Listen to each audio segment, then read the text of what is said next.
I'm back. I don't know if y'all can see. Try to blow that up. Bird feeder. Man, if there's birds on there, they on the other side right now. That's why it's silently moving. It ain't just the wind. They're hanging out. And then there's another one right over there. That's my insect patrol. You gotta keep them fed. Cause I was on the book this morning. I saw another gardener asked, "Is there a way to be all organic and all natural, not using chemicals?" And yes, there are. I kind of pointed out to them that people have been growing food for millions of years, and actually using chemicals hasn't become predominant in the last 200. And really, like a lot of times we talked about the knowledge that we lost. A lot of people talk about the things that people have done, but they don't talk about what they did and how. Not only talk about how they did it. And see, and then there's some proponents that don't believe in companion planting. And I would say I'm for or against it. What I'm for finding out for yourself, testing it. So one of the things I did this year was planted cilantro with my bell peppers. They say the smell of each deters the insects that eat each other. One that eats the cilantro and one that eats the bell peppers. No bug problems. Basil with my tomatoes, no bug problems.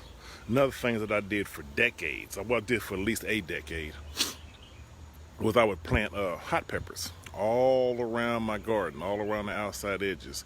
The average plant, average animal, so if you're talking about squirrels, I haven't really had to deal with deer, so I can't really speak on that one. Raccoons, possums, rabbits, they don't like hot food. Matter of fact, most animals and insects on the planet do not like anything hot. If they come up on your garden, first they're going to smell and or taste the things on the outside edges. If it's hot, they're not going to go in and see if they think everything else in there is hot. They're not going to go in there. That worked for many years. The only problem I did kind of run up on was raccoons and possums in relationship to nibbling on my zucchini and squash. Well, I found out a couple things. The first thing, accidentally, I went on vacation for about a week, and the weeds got a little high. They wasn't too high, just high enough to cover zucchini and squash. I noticed that the possums and the raccoons didn't get at it. And I actually realized why. Because one of the things I said, this is all about a relationship, is realizing the nature of the animals you're dealing with, those that are beneficial and those that are non-beneficial, and how to create a symbiotic relationship to where it's beneficial for your garden and each one of those critters at the same time. But what was going on, the possum and the raccoon was worried about getting jumped by another type of predator. So they don't like to go in kind of crowded areas, where the weeds are too high, unless it's their stash spot where they sleeping at, And here, to be honest, I know this stuff has worked because I had a possum living right over there, a raccoon come through hanging out, I got cats, got all kind of stuff. But then I realized it was a thing. Now, another thing, I got some rabbits living right back here in one of my compost bins, but they do not come up in the garden. What I actually grew was marigolds. I was told that they don't like the smell of marigolds. I've been doing that, and they stay up out of the garden. They don't mess around with it, and I got the type of food that they would like and want right around there. Another thing that I actually learned in relation such as to them possums and them raccoons when it comes to companion planting when I did the Three Sisters.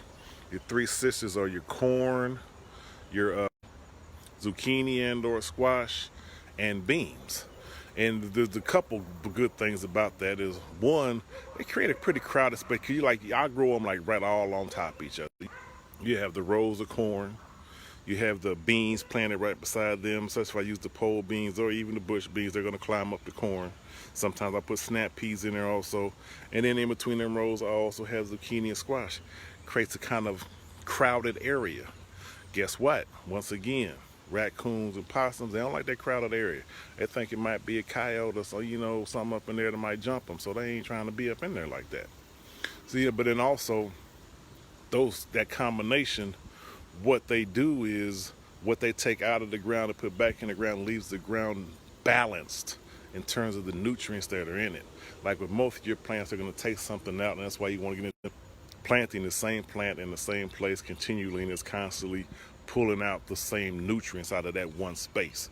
That's also where your composting and other nutrient amendments are helpful. Oh, another good thing to do is plant flowers. Flowers attract your pollinators. So, but those are just some things. Oh, okay. Also, another thing, as far as the insects, those same hot peppers, I turn around, let them soak in some water. I've done that for many years. This daggone thing keep going in and out. I hate the internet, really. This is every 5 seconds it keeps cutting down. So yeah, but you can spray that on your plants. Will that taste get into the plant? No. If you're really concerned about it the last week or two, just don't spray it on it. Or just wash it off real good. But the taste doesn't get, you won't add heat to your whatever plant that you're spraying, but it will keep the bugs up off of it. Snails love beer. Put a little beer in some kind of tray around it. They'll go over there. They see your plant and they see that beer. That plant is like vegetables. That beer is like caviar, for example. They're gonna go over there and get drunk and they're gonna drink themselves to death. Also, eggshells. Eggshells, which are also good for the garden. You add vitamin E, but you spread them around the bottom of your plants. That's like walking on glass for snails, and they don't dig it. The only thing I haven't actually found a cure for yet is squash bugs, squash beetles. If I figure that out, I've seen some things, tried some things, haven't figured it out yet. And that's one thing, man. Anything you see, read, hear, or try, it can be dependent on your ecology. Just because it works for one in another place, and that doesn't mean it'll work for you at the place you're at. And that doesn't mean it's right or wrong. And sometimes it's just seasonal. I mean, gardening is very interesting because she can be very fickle. There can be things that work on a regular at times, then later on they don't work anymore. They not don't work anymore, but they might have a season where they not work or not as effective. So don't always think there's this a cookie cutter approach to gardening. There'll be a lot of things effective, but they won't always be effective. Like I said, it's seasonal. Sometimes it's just bad years for certain food, for certain bugs. And that's where having a network of other gardeners and farmers you're talking to helps out. Because then you can sometimes, when you think you're getting frustrated, you find out, oh, well, everybody's having this problem this year. Or you might find that one person who has not having that problem, but sometimes it has to do with the ecology, not necessarily something they're doing different. Sometimes you find some people who's doing something and you try what to do and it works for you. So it's just one of those things. There's a whole lot of trial and error to this. But those are just some of the things I wanted to touch on in terms of all organic gardening, because I do not use any chemicals. This is strictly all organic. Matter of fact, I don't even use city water. Got the rain barrels to catch the water, so nah, we ain't doing it. So everything is natural. And I can tell the difference in how the food grows, how it tastes, even how it rots. It rots differently than food that's been chemically altered and messed with. So that was just a few things I was thinking about. Oh yeah, one thing I do, I got blackberry plants. Let me turn this phone around for a second. Those are blackberry bushes back over there, and the blackberry bushes are on my outer fence line. And I do have the variety with thorns and the variety without thorns. And that variety with thorns, yeah, it's kind of good to keep some critters out too, because they don't really dig that, And I mean, like I said, working symbiotic relationships. I got some feral cats to hang out around here, I had to teach them where not to go and where to go relates to the garden, but they keep them squirrels and mice and rats down. Not that I've actually seen any rats. I have seen some mice, I have seen some squirrels, and I have seen my feral cats get at them, so that's how it works. Yeah, now even that marigold thing works, but with the rabbits, I had to put my strawberries in the cage because them squirrels, they was something else.